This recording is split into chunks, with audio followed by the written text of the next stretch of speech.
여러분 안녕하세요. 생강남 ETF입니다. 최근에 시장이 계속해서 내려가고 있는데요. 잠시 한숨을 돌리고 있는 것 같지만 워낙에 분위기가 좋지 않다 보니까 또다시 비관적인 정보들이 많이 나오는 것 같습니다. 계속해서 투자를 하는 게 좋을지 고민이 많은 투자자분들도 많은 것 같은데요. 그럼 이번에도 시장의 주요 흐름과 이슈들에 대해서 한번 관련된 내용을 살펴보겠습니다. 어제도 미국의 시장은 장 초반에 크게 하락을 했는데요. 그렇게 5일 연속 시장이 하락을 하나 싶었지만 장 후반에 시장이 반등을 하면서 S&P 500 지수와 다우 지수는 상승으로 전환을 했습니다. 하지만 나스닥 지수는 하락의 폭을 크게 줄였는데도 상승으로 전환하지는 못했고요. 따라서 현재 시간으로 1일 다우 지수는 0.46%가 상승을 했고요. S&P 500 지수도 0.3%가 상승을 했고, 그리고 기술주 중심의 나스닥 지수는 혼자만 마이너스 0.26%가 더 하락을 하면서 이렇게 미국을 대표하는 3대 지수는 계속된 하락세를 일단은 잠시 멈췄고요. 혼조세를 보이면서 장을 마무리했습니다. 따라서 시장을 대표하고 있는 S&P 500 지수의 흐름을 먼저 살펴보자면 이번에는 S&P 500 지수가 오랜만에 반등을 했는데요. 하지만 무너졌던 4,000선은 아직 회복을 못했고요. 그 아래인 3,900선대에서 아직은 흘러가고 있습니다. 그리고 간밤에는 지난 4일 동안에 계속해서 내려가기만 했던 시장이 저가 매수세가 유입이 되면서 잠시 하락을 멈춘 것이 아닐까 하는 생각이 되고 있고요. 그리고 현재 나스닥 시장에서 기술주들의 주가를 끌어내리고 있는 원인은 바로 미국 정부가 중국에게 반도체 수출을 중단하라고 통보를 했기 때문인데요. 덕분에 엔비디아와 AMD를 비롯해서 다른 반도체주들의 주가가 크게 하락을 하게 됐고요.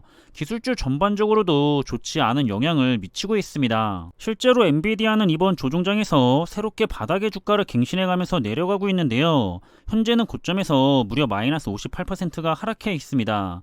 따라서 주가는 이번 조종장에서 반토막 이상이 난 상태고요. 그리고 이번 미국의 규제로 인해서 당분간은 계속해서 힘든 시간을 보내게 되지 않을까 하는 생각입니다. 그러면 아예 반도체 지수인 필라델피아 반도체 지수도 한번 살펴본다면 이번 조종장에서는 최대 마이너스 38%가 하락을 했었고요.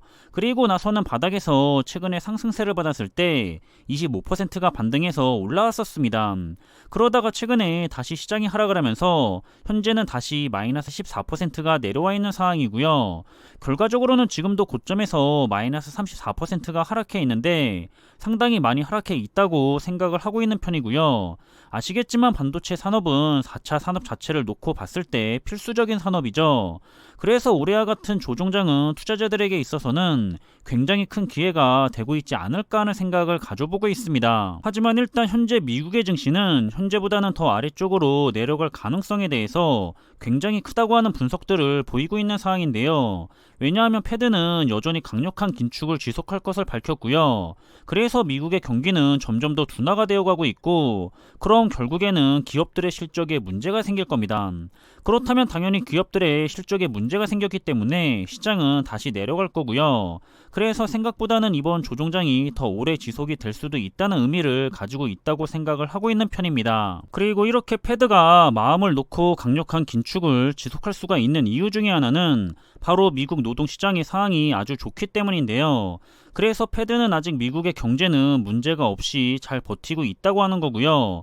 그걸 믿으면서 강력한 긴축을 계속해서 진행하고 있다고 볼 수가 있습니다. 따라서 결국에는 패드는 인플레이션을 잡지 못한다면 그건 더 큰 피해로 올 거라고 보고 있기 때문에 아직은 경제가 잘 버티고 있다고 하더라도 앞으로도 강한 긴축을 진행하면서 경기가 둔화나 침체로 가는 한이 있어도 인플레이션이 의미 있는 수준까지 하락을 할 때까지 계속해서 긴축을 하면서 상황을 지켜볼 것 같습니다. 그리고 한 가지 더 좋지 않은 소식이 있는데요. 중국이 또다시 코로나19 확산을 막기 위해서 봉쇄의 움직임을 보였습니다. 이 청도에는 애플의 핵심 협력사인 폭스콘의 주력 공장이 있는 곳인데요. 따라서 이 소식은 미국 증시에도 부정적인 영향을 미치고 있고요. 그리고 이런 중국의 봉쇄는 중국만의 문제가 아니라 중국은 현재 세계의 공장으로 불리고 있기 때문에 전 세계적인 경제에 대해서 좋지 않은 영향을 미치게 될 거라 당연히 증시에는 악재로 작용을 할 겁니다. 따라서 지난달에 있었던 미국의 잭슨홀의 회의였죠. 그때를 기점으로 해서 시장이 계속해서 하락을 하고 있는데요. 이제 월가에서는 다시 증시에 대한 비관론이 점점 확산이 되고 있는 상황입니다. 그리고 그 이유는 새롭게 특별한 것은 없고요. 우리들도 웬만해서는 다 알고 있을 만한 그런 내용들을 언급을 하면서 증시의 추가적인 위기를 언급하고 있는데요. 하지만 시장의 타이밍은 누구도 정확하게 계속해서 맞춰가면서 투자를 할 수는 없죠. 시장의 상황은 여전히 좋게 나타나는데요. 하지만 증시는 몇 개월 전에 미리 내려가기 시작하고요. 반대로 회복을 해서 올라갈 때도 시장의 상황은 여전히 좋지 않게 나타나기 때문에 계속해서 우리들은 다시 하락하게 될 베어마켓 랠리라고 의심을 하겠지만 어느 순간에는 먼저 치고 올라가 버리기 때문에 괜히 타이밍 매매를 했다가는 오히려 큰 손해를 보기가 바쁜 일반적인 상황입니다. 결과적으로 우리들이 확실하게 알 수가 있거나 아니면 믿고 투자를 하고 있는 부분은 바로 시장은 장기적으로 우상향을 한다는 건데요. 그래서 우리는 대부분이 적리식 투자를 진행할 수밖에 없는 그런 투자들이 많은 상황이죠. 따라서 경기가 좋을 때 주가가 잘 상승을 한다고 신나하면서 투자를 하는 게 좋은 것이 아니라 오히려 지금과 같은 불경기에 좋은 자산의 수량을 상대적으로 저렴하게 한 주라도 더 모아가는 것이 적리식 투자자들에게는 정말 장기적으로 훨씬 더 좋은 투자의 성과를 기대를 할 수가 있게 되는 그런 좋은 일이 되겠습니다. 정리를 하자면 우리는 적리식으로 투자를 하고 있는 이유는 바로 시장의 우상향을 믿고 있기 때문에 적립식으로 투자를 하고 있을 겁니다. 아주 안전하게 지수에 대한 투자를 진행할 수도 있고요. 또는 조금 더 높은 성과를 장기적으로 기대를 하면서 미래를 향한 여러 가지 테마 ETF들을 통해 투자를 진행할 수도 있을 겁니다. 아니면 지수와 테마 ETF를 적절하게 섞어서 비중 조절을 해가면서 투자를 할 수도 있고요. 이건 투자자마다 투자의 성향이 다르기 때문에 무엇보다도 자신의 투자 성향에 알맞는 그런 투자 종목들과 비중으로 투자를 진행해야지만 시장의 큰 변동성에 대응을 할 수가 있을 겁니다. 제가 생각을 하고 있는 투자를 하는 데 있어서 진짜로 가장 큰 문제는 올해와 같은 시장의 조정장이 아니고요. 이런 시장의 변동성을 이겨내 가면서 꾸준하게 좋은 자산을 모아갈 수가 있는 그런 강한 인내심을 가지는 것이 가장 중요하겠죠.